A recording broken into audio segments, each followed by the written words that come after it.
Hello everyone, मैं क्षितिज सक्सेना स्वागत करता हूं एक बार फिर से आप सभी लोगों का आपके अपने यूट्यूब चैनल चलो मैथ्स करें पर। और आज की वीडियो के अंदर हम लोग डिस्कस करने वाले हैं बहुत ही इंपॉर्टेंट टॉपिक, बहुत ही important concept class 10th real numbers का, दैट इज किसी भी रूट के नंबर को हमको इर्रेशनल कैसे प्रूव करना है। आपने बहुत बार प्रीवियस ईयर्स क्वेश्चन पेपर्स के अंदर देखा होगा, डायरेक्ट क्वेश्चन आता है 3 नंबर का, prove that root 3 is irrational, prove that root 5 is irrational, prove that 2 plus root 3 is irrational. तो बहुत सारे बच्चे इसी बात में कंफ्यूज रहते हैं कि सर क्या प्रॉपर स्टेप रहेगा, क्या प्रॉपर प्रोसीजर रहेगा इस क्वेश्चन को सॉल्व करने का, जिससे पूरे नंबर हम इस क्वेश्चन में सॉल्व सिक्योर कर पाएं। तो चलिए बिना देरी करे स्टार्ट करते हैं स्टेप बाय स्टेप कैसे इस क्वेश्चन को सॉल्व करेंगे। तो सबसे पहला जो क्वेश्चन हम लोगों के सामने यहाँ पे है, that is prove that root 3 is irrational. हमको प्रूव करना है कि रूट 3 जो है हमारा, that is an irrational number. ध्यान से देखिएगा, तो ये क्वेश्चन जो हम लोग सॉल्व करने वाले हैं, ये क्वेश्चन हम लोग सॉल्व करते हैं कॉन्ट्राडिक्शन से।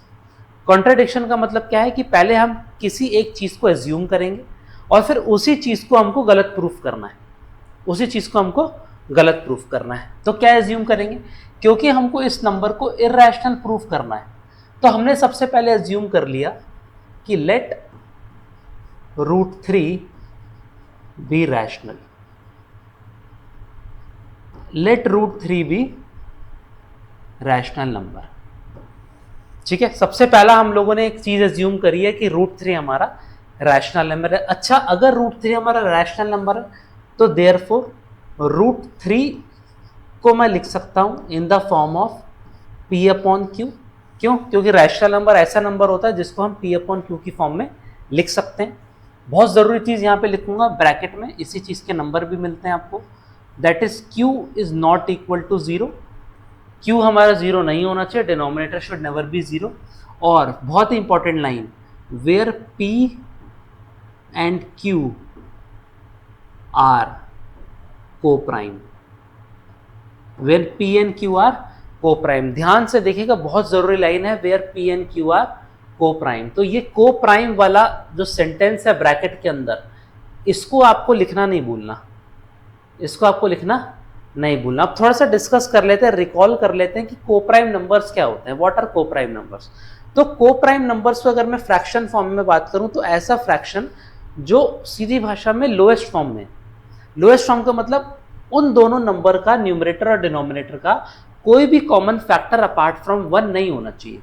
जैसे अगर मैं कोई भी फ्रैक्शन यहाँ पे फॉर एग्जाम्पल लिखूं, मैंने यहाँ पे लिखा 4/5, 4/5। अच्छा, एक बात ध्यान रखिएगा, बच्चे इस बात से कंफ्यूज होते हैं। अगर मैं ये बात बोल रहा हूं कि दो नंबर मेरे कोप्राइम है, if the two numbers are coprime, इसका मतलब ये नहीं है कि दोनों नंबर मेरे प्राइम होंगे, नहीं, ऐसा नहीं है। नंबर प्राइम हो चाहे ना हो इस बात से फर्क नहीं पड़ता, लेकिन कोप्राइम का मतलब है, अब आप देखिए एक नंबर 4 है और एक नंबर 5 है। अगर हम ध्यान से देखें तो इस 4 के जो फैक्टर बनेंगे वो बनेंगे 2 × 2 और 5 का फैक्टर 5 ही रहेगा। तो क्या इन दोनों का कोई भी कॉमन फैक्टर अपार्ट फ्रॉम 1 है? नहीं है। तो इसका मतलब है कि 4 and 5 are coprime numbers, 4 and 5 are coprime numbers. अगर मैं यहाँ पे एग्जांपल ले लेता 4/4, तो ये भी एक फ्रैक्शन है ना, this is also a rational number. But आप देख सकते हैं इन दोनों का कॉमन फैक्टर अपार्ट फ्रॉम 1 जो है that is 2।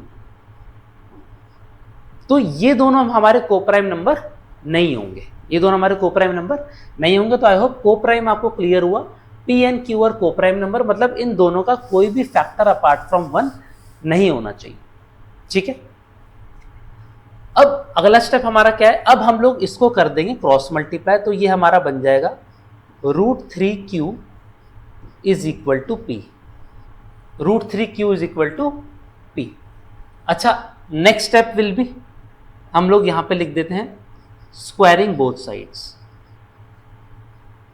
Squaring both sides. अच्छा, बोथ साइड को अगर स्क्वायर कर दूं तो ये मेरा निकल के आ जाएगा 3q² is equal to p², जिसको मैंने इक्वेशन 1 मान लिया। 3q² is equal to p²। I hope यहां तक आपको स्टेप क्लियर हुए। पहले हमने उसको p अपॉन क्यू फॉर्म में लिखा, फिर मैंने क्रॉस मल्टीप्लाई कर दिया, फिर मैंने इसको स्क्वायर कर दिया। तो आप देख सकते हैं रूट 3 का स्क्वायर 3 हो जाएगा, क्यू का स्क्वायर क्यू स्क्वायर हो जाएगा, p का स्क्वायर p स्क्वायर हो जाएगा। अब अगेन बहुत इंपॉर्टेंट चीज मैं आपको साइड में समझाता हूं, रफ वर्क में समझाता हूं, ध्यान से देखिएगा। अगर मैं ये कह रहा हूं कि 2 into 4 is equal to 8, clear है? आप बोलेंगे सर ये तो नॉर्मल मल्टीप्लिकेशन है, सबको पता, बिल्कुल सबको पता। लेकिन जानने वाली बात यह है कि अगर 2 इंटू 4 इज इक्वल टू मैं 8 कह रहा हूं, तो क्या मैं ये कह सकता हूं कि 2 is the factor of 8? 2 is the factor of 8 मैं कह सकता हूं। अच्छा, अगर 2 मेरा 8 का फैक्टर है, तो इस हिसाब से क्या मैं यहां पे ये कह सकता हूं कि 3 is the factor of p square? वही सेम चीज से मैंने यहां पे कह दिया 3 इंटू क्यू स्क्वायर हमारा p स्क्वायर आ रहा है, तो मैंने ये कह दिया कि 3 is the factor of p square.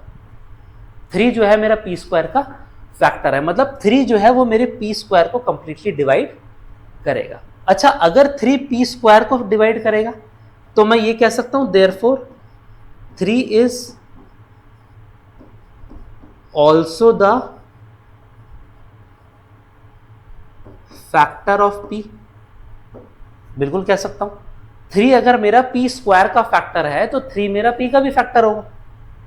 अब अगर 3 मेरा p का फैक्टर है, यहां पे देखिए, अगर 2 मेरा 8 का फैक्टर है, तो इसका मतलब यह है कि 2 में कुछ ना कुछ नंबर मल्टीप्लाई करके ही मैं 8 तक पहुंचूंगा।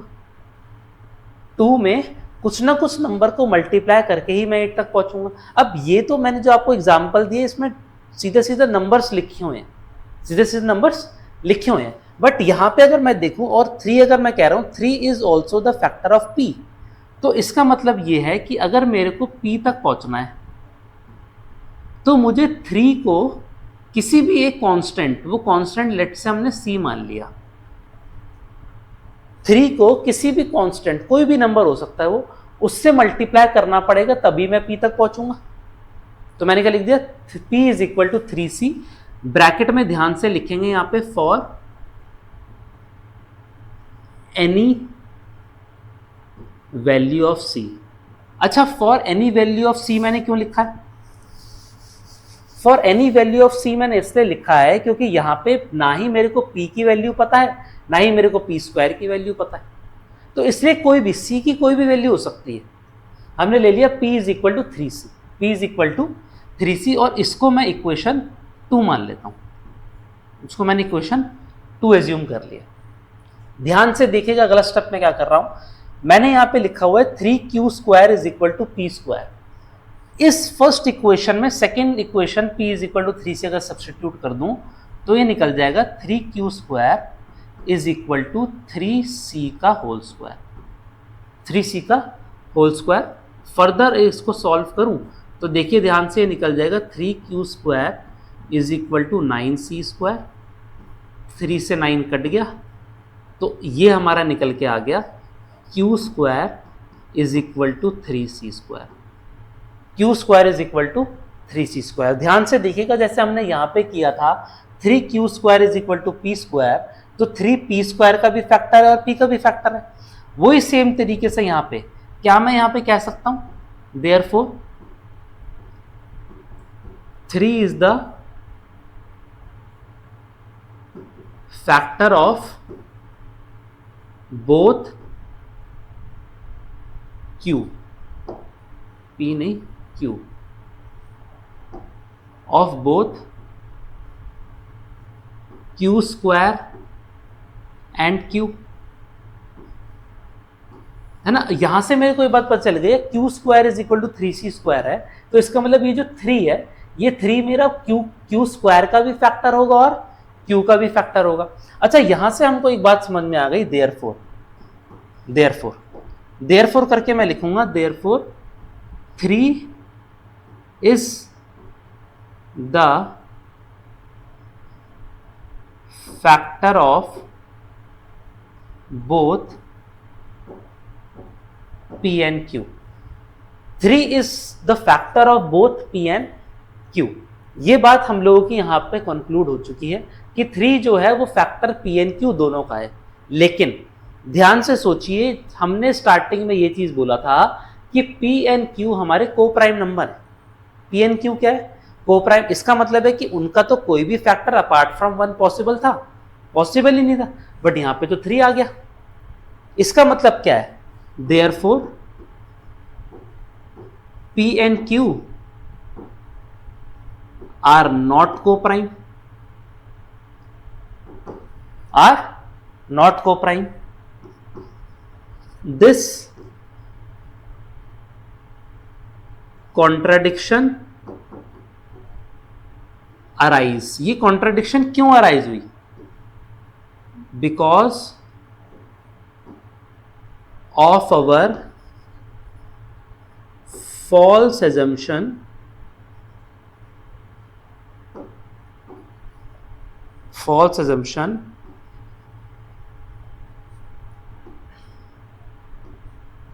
of taking root 3 as rational. ये P upon Q coprime में सब इसलिए हुआ क्योंकि हम लोगों ने एक फॉल्स एजम्पशन ले ली रूट 3 एज रैशनल नंबर की। Therefore hence root 3 is irrational, hence root 3 is irrational, hence root 3 is irrational. तो ये देखा आप लोगों ने कि किस तरीके से पहले हम लोगों ने एक चीज एज्यूम करी कि रूट 3 हमारा रैशनल है। अच्छा, रैशनल है तो P अपॉन Q फॉर्म में लिखा जा सकता है। P अपॉन Q फॉर्म में लिखा जाएगा तो P एंड Q दोनों हमारे को प्राइम नंबर होंगे। बट हम लोगों ने इसको सॉल्व करके हम लोग एक कंक्लूजन तक पहुंच गए कि जो 3 है मेरा वो बोथ P एंड Q का फैक्टर है। 3 जो है बोथ P एंड Q का फैक्टर है। इसका मतलब है क्या वो को प्राइम है? को प्राइम नहीं है। को प्राइम नहीं है इसका मतलब जो हम लोगों ने एक एजम्पशन करी थी, फॉल्स एजम्पशन, वो हो गई फॉल्स, वो गलत हो गई। इसलिए जो रूट 3 है वो हमारा इर्रेशनल नंबर है। Root 3 is irrational. तो मैं आपको बताऊंगा, प्योर थ्योरेटिकल क्वेश्चन है, मोस्टली तो आपका थ्योरी है, थोड़े से कंसेप्ट है कि किस तरीके से आपको फैक्टर इसको दिखाना है कि कैसे फैक्टर होता है। अगर q square is equal to 3c square लिख रहा हूं मैं, तो ये बात तो क्लियर है कि c स्क्वायर में 3 मल्टीप्लाई करूंगा तो ही क्यू स्क्वायर तक पहुंचूंगा। अब 3 मल्टीप्लाई कर रहा हूं इसलिए जो क्यू स्क्वायर का फैक्टर बन जाएगा 3। अब क्यू स्क्वायर का फैक्टर है 3 तो ऑब्वियसली सी बात है क्यू का भी फैक्टर होगा। ठीक है, तो ये आपका क्वेश्चन था। एग्जाम में सीधा सीधा आपका 3 नंबर का क्वेश्चन आता है और one of the most scoring questions आपके पूरे 10th के सिलेबस में सबसे स्कोरिंग क्वेश्चन आपका ये, जिसमें मोस्टली बच्चों को अगर कंसेप्ट पता है कब क्या स्टेटमेंट लिखनी है तो पूरे 3 में से 3 नंबर उनको मिलते हैं। ठीक है, आई होप ये क्वेश्चन आपको समझ में आया। आगे बढ़ते हैं, सेम टाइप के क्वेश्चन है। अब देखिए यहाँ पे क्या दे रखा है, यहाँ पे दे रखा है prove that root 7 is irrational. अब हमको रूट 7 को इर्रेशनल प्रूफ करना है, तो सेम तरीके से कर देते हैं। आइए हम लोग लिख देंगे कि let root 7 be rational, let's root 7 be rational. अच्छा, रूट 7 रैशनल है, therefore root 7 can be written in the form of P upon Q where Q is not equal to 0, P and Q are co-prime also। ये जरूर sentence आपको लिखना है, where P and Q are co-prime। Most important sentence है, इसको mark कर देते हैं कि ये सेंटेंस तो आपको लिखना ही लिखना है। ठीक है, where P and Q are co-prime। ठीक है, क्रॉस मल्टीप्लाई कर देंगे तो ये हो जाएगा root 7 Q is equal to P। उसके बाद क्या कर देंगे, squaring both sides,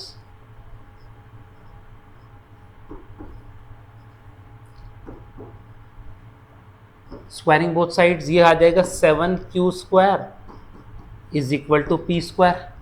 7Q square is equal to P square. दोबारा से देखिए, 7Q square is equal to P square है, मतलब Q स्क्वायर में 7 मल्टीप्लाई हो रहा है तो मैं P स्क्वायर तक पहुंच रहा हूं। तो इसका मतलब क्या है, therefore 7 is the factor of P square। 7 is the factor of P square. अब 7 अगर पी स्क्वायर का फैक्टर है तो therefore 7 is also the factor of P. 7 जो है वो पी का भी फैक्टर है। अब 7 अगर पी का मुझे फैक्टर मिल गया तो इसका मतलब है पी तक पहुंचने के लिए मेरे को 7 से कोई भी एक कांस्टेंट नंबर को मल्टीप्लाई करना पड़ेगा। ब्रैकेट में ज़रूर लिखना है for any value of C. ये सेंटेंस भी बहुत ज़्यादा ज़रूरी है, for any value of C, for any value of C. अब ये वाली इक्वेशन हमारी फर्स्ट हो गई, ये वाली इक्वेशन हमारी सेकंड हो गई। तो फ्रॉम 1 and 2 हम ये बोल सकते हैं, फ्रॉम इक्वेशन 1 and 2 मैं बोल सकता हूँ 7q square is equal to 7c का whole square, which can further be solved as 7q square is equal to 49c square. आप देख सकते हैं 7 से 49 कैंसिल आउट हो गया, 7 बचेगा। तो मैं कह सकता हूँ यहाँ पे q square is equal to 7c square, q square is equal to 7c square. Again यहाँ पे हम लोग क्या लिख देंगे, therefore 7 is the factor of q square and q। 7 जो है q स्क्वायर का भी फैक्टर है और q का भी फैक्टर है। It means 7 is both the नहीं, 7 is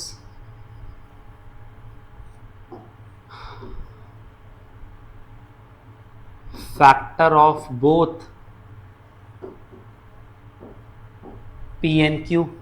7 is factor of both P and Q। It means P and Q are not rational, या rational is sorry, P and Q are not co-prime, P and Q are not co-prime। P and Q co-prime नहीं है क्योंकि उनका apart from 1 भी एक factor हमको मिल चुका और वो फैक्टर है हमारा 3, है ना। They are not co-prime। This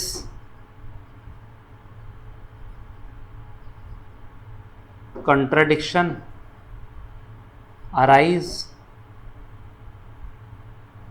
because of our false assumption of taking root 7 as rational, root 7 as rational लिख देंगे लास्ट में। हेंस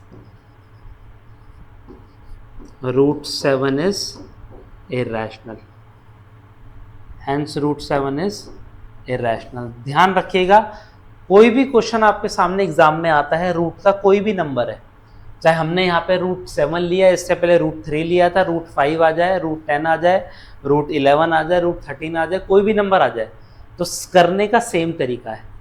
और आप ये बात ध्यान रखिएगा, वही नंबर आएगा जो परफेक्ट स्क्वायर नहीं है। ऐसा नहीं आएगा prove that root 4 is irrational. क्यों? क्योंकि रूट 4 आपको पता है root 4 can be written as 2, और 2 तो हमको पता है 2 can be further written as 2/1, तो वो तो रैशनल है ही। तो ऐसे ही नंबर आएगा जो परफेक्ट स्क्वायर नहीं है। ठीक है, आई होप ये क्वेश्चन आप लोगों को समझ में आया। प्रॉपर स्टेप बाय स्टेप आप लोगों को देखना है कि हर एक स्टेप पे, हर एक पॉइंट पे हमको क्या स्टेप लिखना है। ठीक है, चलिए आगे बढ़ते हैं।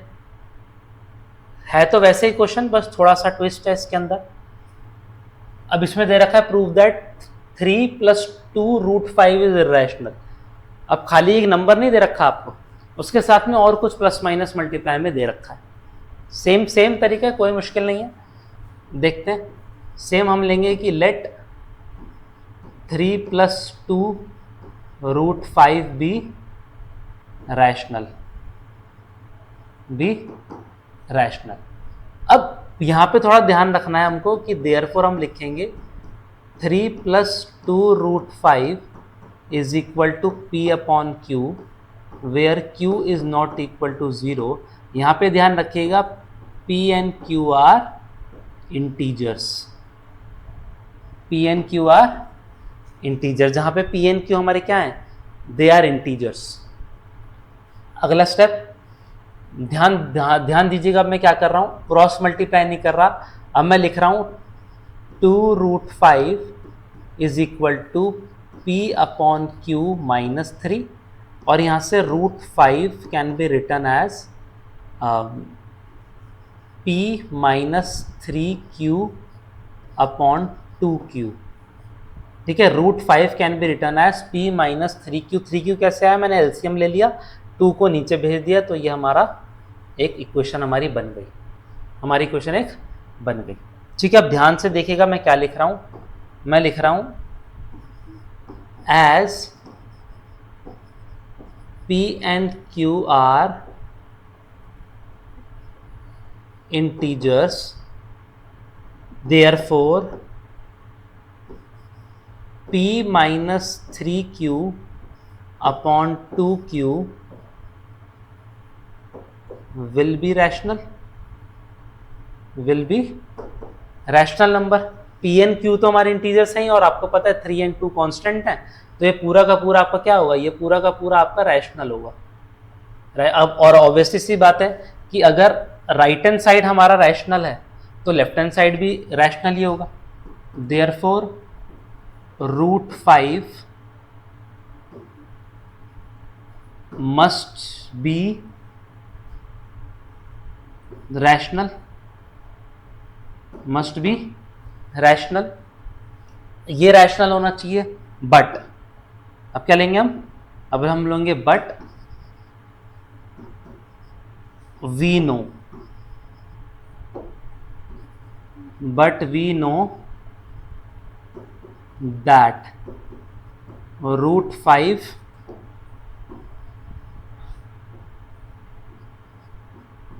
is irrational,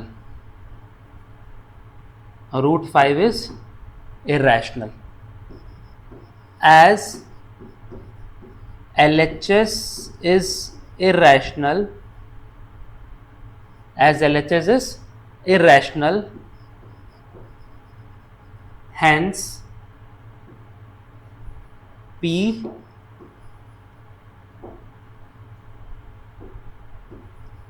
-3Q upon 2Q, bracket में लिख देंगे RHS, RHS will also be irrational, will also be irrational, but it is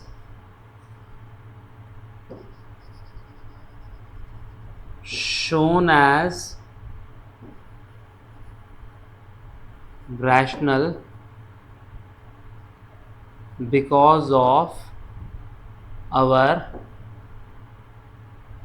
wrong assumption of taking P and Q as integers, P and Q are as integers।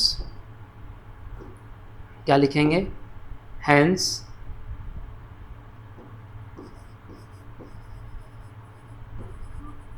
our assumption of taking 3 + 2√5 is false. क्या है, false है। तो बस last में लिखेंगे hence 3 + 2√5 is irrational, 3 + 2√5 is irrational।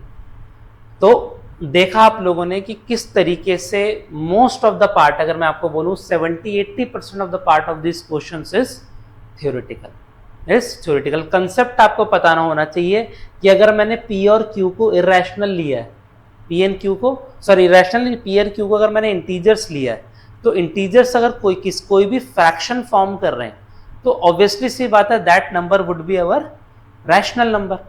और अगर right hand side को हम लोगों ने रैशनल प्रूफ कर दिया तो इसका मतलब है कि लेफ्ट हैंड साइड भी रैशनल होगा।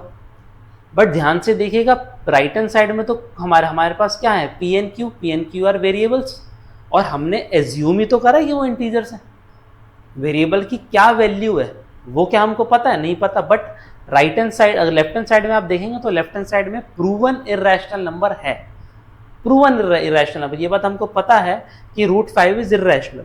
अच्छा, एग्जाम में कभी कभी ऐसे भी आता है कि you are not given that √5 is irrational, इसके आगे क्वेश्चन लिखा होगा you are not given that √5 is irrational. उस केस में आपको दोबारा से वो पूरा √5 को इर्रेशनल प्रूफ करने वाला स्टेप दोबारा से आपको फॉलो करना पड़ेगा। ठीक है, तो इस तरीके से कंट्राडिक्शन के थ्रू हमको इन क्वेश्चंस को प्रूफ करना है ना। चाहे कोई भी नंबर दे रखा हो, यहाँ पे प्लस माइनस कुछ भी दे रखा हो, आपको कैसा भी क्वेश्चन हो, चाहे सीधा नंबर दे रखा हो, कंट्राडिक्शन के थ्रू ही ये क्वेश्चन हमारे सॉल्व होंगे, है ना।